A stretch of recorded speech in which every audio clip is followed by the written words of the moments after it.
에베소서에서 바울은 우리가 누구인가 하는 것들을 길게 설명을 했었습니다. 그리고 하나님 안에 있는 나의 모습이 어떠하냐를 설명한 이후에 그런 사람이라면 어떤 삶의 자리까지 가야 될 것이냐 하는 것들을 말씀하시다가 가정 문제로 방향을 돌렸습니다. 남편을 경외하는 아내가 될 것을 우리에게 요구하셨고, 아내를 사랑하는 남편이 될 것을 우리에게 요구했습니다. 그리고 오늘 말씀은 아버지와 자녀에 대한 권면의 말씀으로 이어집니다. 말씀을 준비하면서 사실 가정의 실패는 무엇과도 바꾸기 힘든 실패일 텐데, 우리의 가정이 하나님께서 약속하셨던 이 가정에 이르지 못한다면 어떨 것인가 하는 생각들을 가지게 하셨습니다. 근데 하나님이 우리에게 물으시는 것은 우리가 이루어 놓은 열매와 결과를 묻지 않는다. 하나님이 하신 말씀에 순종했느냐를 항상 물으신다. 물론 때때로 하나님이 열매를 요구하실 때도 있습니다. 그 열매를 요구할 때는 그 열매가 나의 됨됨이를 나타내기 때문에 열매를 요구하십니다. 그래서 무화과 나무는 무화과를 맺고 포도나무는 포도를 여는 것처럼 하나님의 자녀는 하나님의 자녀의 열매를 맺어야 한다 하는 관점에서 열매를 요구하시는데, 우리의 인생을 평가하면서 열매로 우리를 평가하지 않는다. 달란트 비유에서 보면은 하나님 열매로 보지 않고 순종했느냐 하는 것으로 보셨던 것을 우리가 보게 됩니다. 그래서 우리가 오늘 바울이 권면하고 있는 그런 건강하고 아름답고 멋있는 가정을 결과로 우리의 손에 쥐는 것도 굉장히 귀한 것이지만, 사실 그것보다 더 중요한 것은 하나님께서 우리에게 주신 가정을 세우라고 하신 그 명령에 우리가 얼마나 순종했느냐 하는 것이 중요하다. 제가 가끔 드리는 말씀이, 우리가 하나님의 말씀대로 살면은 흥할 수도 있지만 때로는 망할 수도 있다 그랬습니다. 하나님의 말씀대로 교회가 운영될 때 부흥하기도 하지만은 망할 수도 있다 그랬습니다. 그러나 하나님의 뜻대로 행함으로 인해서 어려움이 찾아오거나 세상의 눈으로 볼 때 망한 것처럼 보인다 할지라도 그 자체로 기뻐할 수 있다 그랬죠. 마찬가지입니다. 우리의 가정이 하나님 안에서 목적하신 자리에, 하나님이 계획하신 자리에 이르지 못한 열매를 우리가 가질 수 있을지는 몰라도, 그러나 우리 하나님이 하신 말씀 앞에 충성스럽게 순종했다면 하나님 그것도 받으실 것이라 하는 내용으로 우리 같이 말씀을 나눌 수 있기를 바랍니다. 변화된 성도의 삶을 이야기하면서 왜 가정을 이야기할까 말씀할 때 가정의 중요한 위치를 우리가 생각해 볼 수가 있습니다. 우리 가정이라는 것은 신앙을 배우는 자리고, 또 우리가 하나님의 사람으로 세워지는 그런 토양이고, 또 세상으로 나가서 하나님의 아들, 딸로 수행해야 될 사명을 수행해야 될 그 에너지를 공급받는 수원지와 같은 곳이 가정이기 때문에 그렇다 하는 것입니다. 오늘 자녀들에게 주 안에서 순종하라 그렇게 사도 바울은 권면하고 있습니다. 주 안에서 순종하라 하는 말을 말씀하시면서 어느 성경에 보면은 부모의 말을 귀 기울여 들음으로 순종하는 자리까지 나아가라 하는 의미로 이 말씀을 쓰고 있습니다. 남편은 아내의 인정을 먹고 산다 그랬죠. 아내는 무엇을 먹고 산다 그랬습니까? 남편이 나를 사랑해 준다 하는 것을 느낌으로 산다 그랬습니다. 근데 아비는 오늘 이 말씀에 따르면은 무엇으로 사느냐? 아비는 무엇으로 사느냐? 네? 자녀가 순종하는 것을 통해서 아비는 자신이 권위의 자리에 있다는 것을 인식하면서 살게 된다는 겁니다. 순종이 되려면은 마음으로 들려져야 하는 거죠. 그래서 우리가 성품 훈련을 할 때도 경청을 가르쳐서 마음의 귀를 열고 듣는 것이다 그렇게 이야기했습니다. 우리의 마음속에 들려지지 않으면은 말되어졌다 할지라도 들려진 것이 아니다 그랬습니다. 그리고 내 마음속에 들려졌느냐 들려지지 않았느냐 하는 것은 순종하는 것으로 확인할 수 있다 그랬습니다.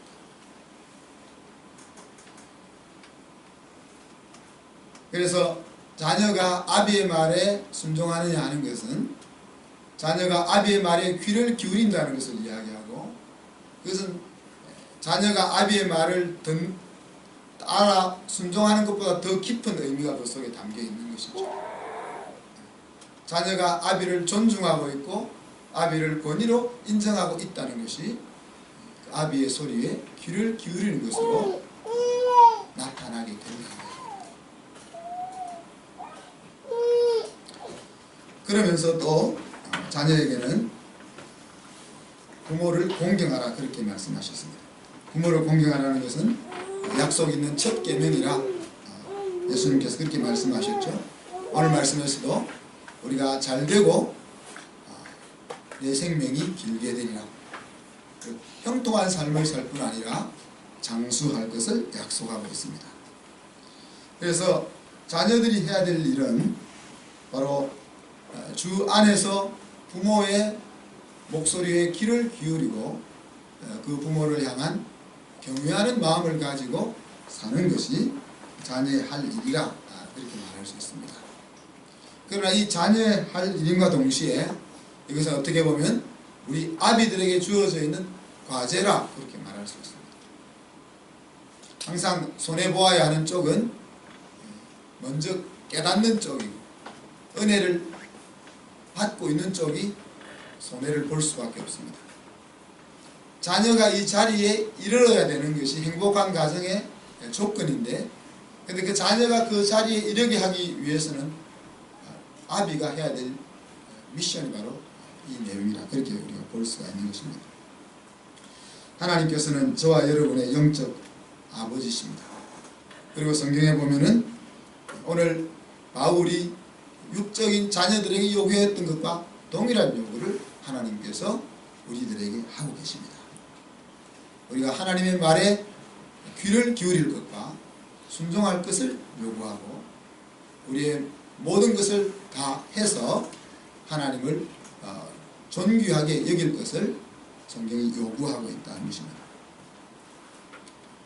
하나님은 아브라함을 믿음의 조상으로 세우기 위해서 독자를 바치라는 명령을 내렸습니다. 아브라함에게 있어서 아들을 번제로 바쳐라 하는 것은 사실 자기의 생명을 드리는 것보다 더 힘든, 이해할 수 없는 하나님의 명령입니다.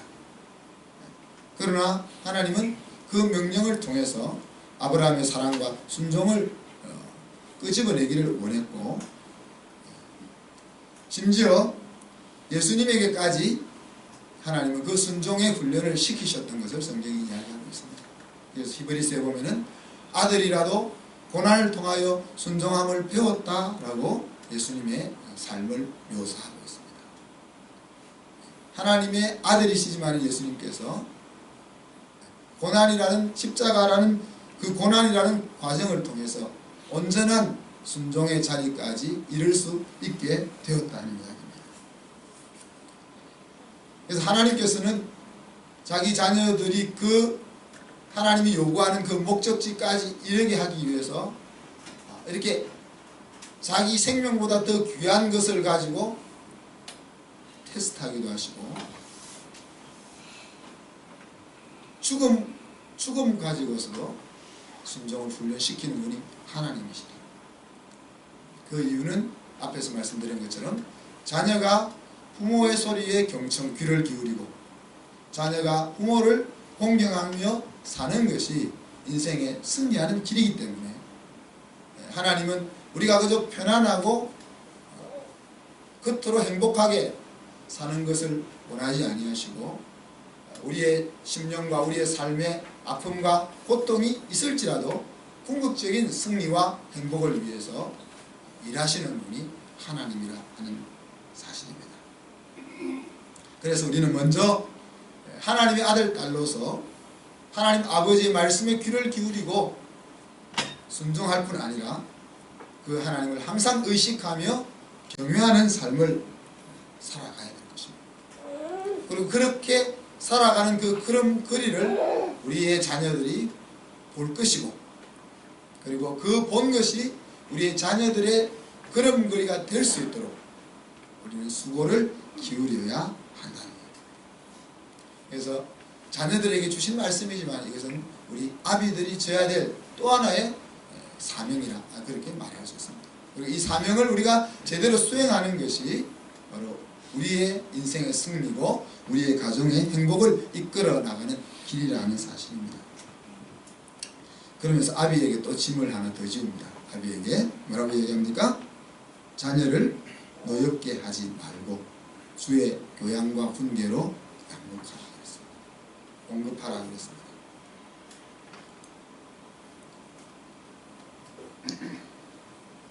아버지가 자녀를 노엽게 한다. 자녀들은 이제 아버지의 권위 앞에서 화를 주로 못 내죠. 근데 아비로 인해서 자녀의 마음이 힘들어진다는 이야기입니다. 아비로 인해서 자녀의 마음이 힘들어지게 하지 말라는 거죠. 아비는 가정을 책임지는 위치에 있습니다. 그러다 보니 아비는 자녀들의 마음을 힘들게 하는 말과 행동을 하게 되어 있습니다. 부모가 자녀들에게 잔소리를 하고 간섭을 하는 이유가 어디 있습니까? 잔소리와 간섭이 우리 아이를 변화시킬 수 없다는 것을 우리가 알지만 마치 내 분신과 같기 때문에 우리가 가지고 있는 기준에 우리 자녀들이 미치지 못할 때 우리는 끊임없이 잔소리와 간섭을 하고 들어가게 되는 거죠. 마찬가지로 아비가 자녀를 노엽게 할 수밖에 없는 그런 구조 속에 우리가 있는 것입니다. 내 아들, 딸이 내 삶의 반영이고 아들, 딸의 승리가 내 인생의 승리이기 때문에 아비는 자녀를 노엽게 하기까지 자녀의 삶에 개입한다는 이야기입니다. 그러나 오늘 하나님께서는 너가 그렇게 하는 목적이 무엇인지를 생각하고 그 목적에 부합된 행동을 할 것을 우리에게 요구하는 것이죠.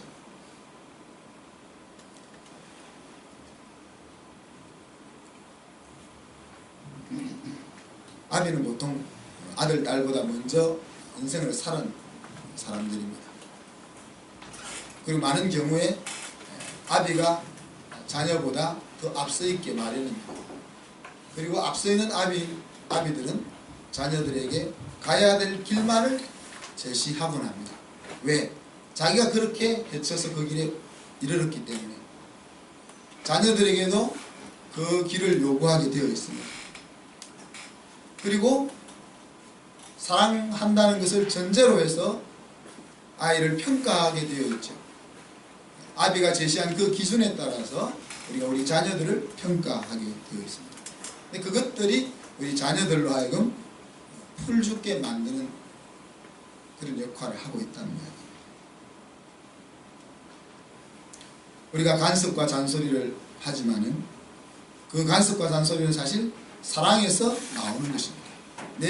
내 새끼이기 때문에 우리가 그렇게 싫어하는 것 알면서도 그렇게 간섭과 잔소리를 하게 되어 있습니다. 근데 문제는 그 간섭과 잔소리가 아이들의 귀에 들려지지 않는다는 데 있는 것이죠. 그래서 만약 우리가 정말 우리의 마음처럼 아이를 세우고자 한다면은 그런 것을 멈추라 하느냐. 그런 것을 멈추라. 그런 것을 멈추고 해야 될 것은 오늘 주의 교양과 훈계, 주의 교양과 훈계, 그것을 우리가 해야 된다는 것입니다. 바울은 이 주의 교양과 훈계를 부모로서 공급해야 될 보살핌으로 그렇게 우리에게 권하고 있습니다. 하나님의 설계도에 따라 세워져 갈 수 있는 그 길을 하나하나 이끌어 주라는 이야기입니다. 우리 부모님들은 때때로 우리 아이들의 삶을 대신해 줄 정도로 아이들의 삶에 관여를 하려고 합니다. 그런데 이 세워준다는 것은, 이끌어준다는 것은 부모가 대신해 주는 것이 아니라 아이가 그것을 할 수 있도록 옆에서 코치해 주는 것을 이야기합니다.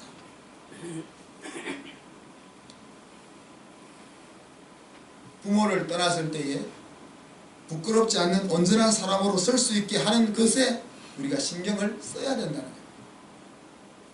지금 하고 있는 그 일을 잘하게 도와주는 것이 중요한 것이 아니라 내가 도와줄 수 없는 상황이 되었을 때 그때도 나의 도움이 없이 멋진 모습으로 설 수 있는 그 아이들을 바라보면서 신경을 써야 된다.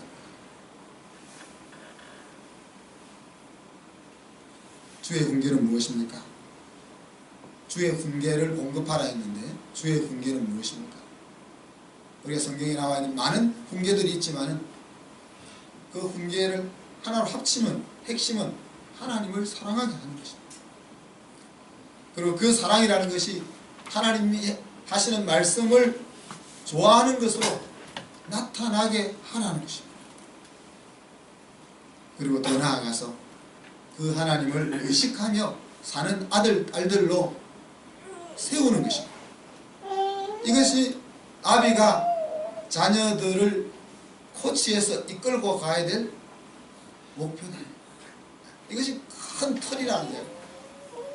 우리가 우리 자녀들을 세세하게 재주가 무엇이며 어떤 식으로 그것을 개발해 주어야 될 것이며 하는 것들을 다 모를지라도 우리가 부족해서 그런 것들을 다 감당하지 못할지라도 우리가 큰 틀 속에서 우리 아이들을 코치해야 되는데 하나님을 사랑하고 하나님의 말씀을 지키는 것으로 그 사랑이 나타나게 하고 어디를 가든 내 위에 하나님이 계시다 하는 것을 인식하며 살 수 있게 우리 아이들을 코치한다면 그 아이는 이 세상에서 어떤 삶의 기술을 배웠든 승리하는 인생을 살아갈 수 있다는 얘기죠.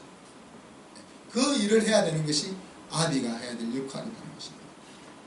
또 훈계하라고 말했는데 훈계를 다른 식으로 표현하면은 잔소리를 하라는 말이 아니고 말로서 훈련하라는 것인데 특별히 격려하라는 얘기입니다. 자녀가 그 자리 아버지가 하나님 앞에서 기대하고 있는 그 자리에 이루고자 하는 마음을 지속적으로 가질 수 있도록 그리고 그 길로 걸어가려고 애쓰다가 힘든 일을 만났을 때라도 중단하거나 포기하지 않고 그 길을 계속해서 걸어갈 수 있도록 격려하라. 우리 아비들 할 말이 많이 있을 것입니다. 우리가 처음부터 아이들을 노하게 했는가? 수십 번 이야기를 해도 말귀를 못 알아듣는데 어떡하냐? 우리가 여러 가지 할 말이 많이 있을 것입니다. 그러나 그 할 말을 다 접고 하나님께서 말씀하시는 것은 어떻게 하든지 내 자녀를 세워야 한다는 거예요. 아이가 100번을 이야기해도 1000번을 이야기해도 못 알아들을지라도 우리는 1001번째라도 이 길로 그들을 이끌기 위해서 격려해야 한다는 거예요. 성경은 격려의 보고라고 할 수 있을 것입니다. 성경 어디에 봐도 여러분이 너는 할 수 없다. 너의 인생은 끝났다. 너는 안 된다. 그런 말을 찾을 수가 없습니다. 네가 지금까지 어떤 삶을 살았을지라도 예수 안에 있으면 너는 새로운 삶을 살 수 있다. 네가 아무리 부족하고 능력이 없을지라도 주님 안에 있으면 너는 무엇이든 할 수 있다. 할 수 있거든이 무슨 말이냐? 믿는 자에게는 능치 못한 일이 없다. 이렇게 말씀하고 있지. 작심삼일인데 네가 뭘 할 수 있냐? 심지어 예수님을 부인하고 저주했던 제자에게까지 예수님은 또다시 희망을 가지고 사명을 맡기시는 분이다 하는 것을 우리가 알 수 있는 것입니다. 성경 어디에도 우리가 행한 실수나 우리의 연약함으로 인해서 우리를 질책하거나 우리의 길을 끊는 부분이 없다는 사실입니다. 우리가 지금까지 어떤 길을 걸었을지라도 주 안에서 너는 다시 할 수 있다 하는 것이 하나님이 우리를 가르치시는 격려의 방법이다. 우리가 우리 자녀들의 마음속에 나는 언제라도 할 수 있어 라는 마음을 심어 주어야 될 이유가 여기 있는 것입니다. 지금 우리 자녀들이 어떤 상태에 있든지 또 앞으로 얼마나 더 넘어질지 모르지만 그러나 그 넘어진 자리에서 자기의 미래를 포기하지 않고 다시 할 수 있어. 그 생각이 들 수 있도록 이끌어주는 것이 격려라는 거죠. 그 격려는 야단일 수도 있습니다. 무조건 잘한다고 칭찬하는 것만이 격려가 아니에요. 그러나 우리가 곰곰이 생각해 보면 우리가 과연 우리의 자녀들로 하여금 마음을 놓지 않고 자기의 삶의 방향을 향하여 달려갈 수 있도록 주저앉지 않고 달려갈 수 있는 그런 심령을 키워 놓았느냐 하는 것이 내가 격려하는 삶을 살았느냐 살지 않았느냐를 보여주는 것이라고 말할 수 있습니다. 바울은 심지어 자기의 성도들을 자기가 가르쳤던 성도들을 다시 바로 세우기 위해서 해산하는 수고라도 다시 하겠다.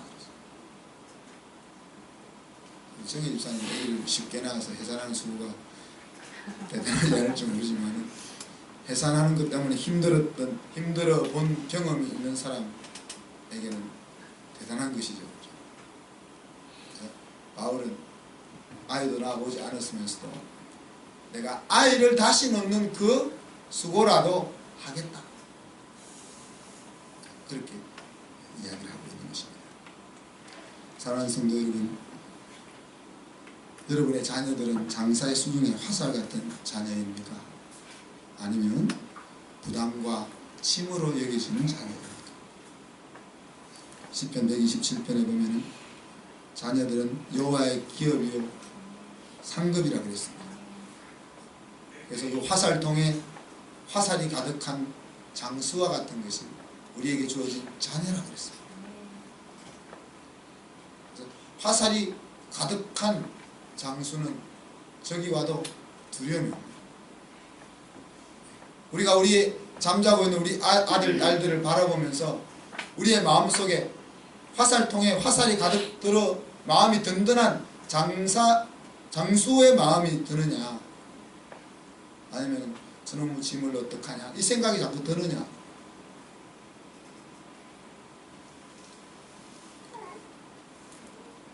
하나님은 자녀를 우리의 자랑이요 우리의 힘이 되게 하기 위해서 우리에게 주셨다는 사실을 우리가 기억해야 하겠습니다. 그런데 이 일은 거기서 되는 것이 아니죠. 아버지가 훌륭하게 살면 자녀도 그렇게 되는 것이 아니라는 거예요. 아들이 아비의 삶을 보아야 아비를 닮을 수가 있는데, 많은 경우에 아비가 삶을 보여주었음에도 불구하고 아들이 아비의 삶을 못 따라갈 때가 있다는 것입니다. 여러분, 사무엘은 기도하기를 쉬는 죄를 범치 않겠다고 말한 사람입니다. 그 자기를 위한 기도가 아니고 내 백성을 위해서 기도하기를 쉴 수도 있잖아요. 근데 그것을 죄로 여길 정도로 하나님 앞에 헌신된, 그리고 백성들에게 헌신된 하나님의 일꾼이었습니다. 그러나 사무엘이 자녀를 오늘 바울이 이야기했던 주의 교훈과 훈계로 제대로 코치를 못했기 때문에 사무엘의 아들들은 하나님 앞에서 또 자랑스럽지 못한 모습으로 살아갔던 것을 기억할 수 있습니다. 다윗은 하나님의 마음에 합한 자라는 이름을 듣는 사람이었습니다. 그러나 그 다윗조차도 사실 그가 자랑하던 압살롬이라는 아들, 또 솔로몬이라는 아들, 그 아들들이 하나님 앞에서 멋있는 인생으로 마무리하지 못했던 것을 우리가 기억합니다. 우리 옥하는 목사님, 또 홍정길 목사님, 한국교회 수많은 성도들이 존중하고 존경하는 분이지만 그들의 자녀들이 그 아비의 이름에 걸맞지 않는 그런 삶을 살아왔습니다. 우리는 가정을 세우는 것이 우리에게 주어진 어떤 사명보다도 더 이전의 사명이라는 사실을 기억했으면 좋겠습니다. 가정이 행복하지 않으면 우리가 행복하게 살 수가 없고, 가정이 건강하지 않으면 사회와 교회가 건강할 수 없는 것은 평범한 진리입니다. 우리의 신앙이 나타나는 곳은 성경을 읽고 기도하는 곳에서가 아니고, 교회에서 봉사하는 곳에서가 아니고, 하나님이 없는 세상에서 우리의 신앙이 나타날 것입니다. 그리고 그 세상에서 신앙을 나타나게 하는 그 에너지를 얻는 곳이 바로 가정이라는 거예요. 남편에게 매일 필요한 것은 무엇이라고 했습니까? 아내들 분들은 남편에게 매일 필요한 것이 뭐라고 했죠? 아내의 인정. 지난 한 주 동안 우리 남편들 인정을 좀 받았습니까? 대답이 없네요. 예. 아내의 인정, 그것이 있어야 남편은 살 수 있다는 거예요. 왜? 가치가 거기에, 남편은 아내의 인정에 자기의 가치를 두기 때문에. 아내에게 매일 필요한 것은 뭡니까? 우리 남편들은 말로서 남편 사랑으로는 좀 부족하고 남편의 사랑을 매일 느끼는 것. 뭐 아내 사랑 안 하는 사람이 어디 있겠어요? 아내 사랑하는데 그 사랑이 느껴져야 되는 거죠. 지난주 우리 아내들이 좀 남편의 사랑을 느꼈습니까? 대답이 없으셔. 나중에 우리 순모임 때 좀 나누어 보십시오. 아내는 가족 모든 사람들에게 사랑을 공급해야 되는 위치에 있습니다. 그렇기 때문에 사실 사랑을 매일매일 먹어야 되는 거죠. 오늘 우리 아비에게 필요한 것은 뭐라고 했습니까? 오늘 말씀에 따르면 아비에게 필요한 것은 뭐라고 했습니까? 자녀의 순종, 자녀의 경청과 순종. 근데 그보다 그 자녀의 경청과 순종이 아비에게 필요한 이유는 내가 이 가정의 권위자로서 있다 하는 것을 확인하는 거예요. 아비가 서는 길은 권위로서 대접받는 것에서 아비가 서는 겁니다. 그래서 여러분들 아내들이 아이들 앞에서 남편을 무시하면 안 되겠죠. 자녀들에게 매일 필요한 것은 무엇이라고 했습니까? 네? 격려,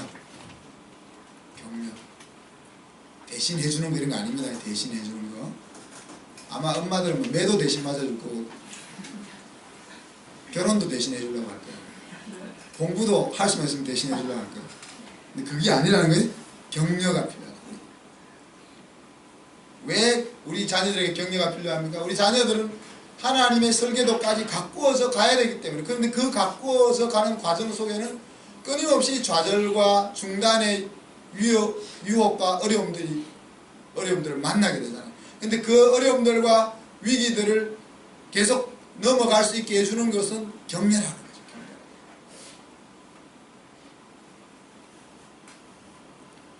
앞에서 제가 말씀드렸습니다. 하나님은 우리의 결과로 우리를 평가하지 않는다. 그러나 우리가 그 하나님의 말씀에 순종했느냐 하는 것은 중요하다. 만약에 우리가 주의 교양과 훈계로 자녀들을 바로 양육하고 또 아내는 남편을 존중하고 남편은 아내를 사랑했지만 하려고 애썼지만 우리가 힘든 자리에 이를 수 있습니다. 그것은 문제가 안 된다는 이야기죠. 그러나 우리가 아내가 남편을 존중하려고 하는 수고를 하지 아니하고 남편이 아내를 사랑하려고 하는 그 수고를 하지 아니하고 자녀를 주의 교훈과 훈계로 코치하고 격려하려고 애쓰지 아니했다면 그것은 하나님 앞에 문제가 된다는 거예요. 오늘 가정의 행복은 주 안에서 주어진다 그랬습니다. 그리고 각자를 세우는 것이 무엇인지를 우리가 살펴야 된다고 말하고 있습니다.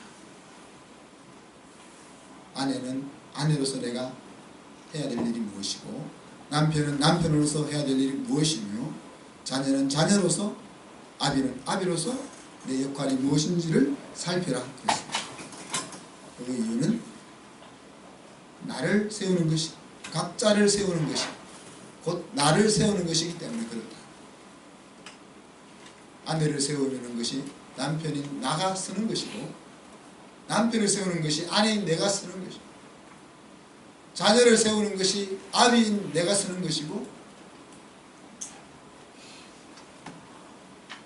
화살을 우리는 다른 사람에게 돌리지 말아야 할 것입니다. 옳고 그름을 따져서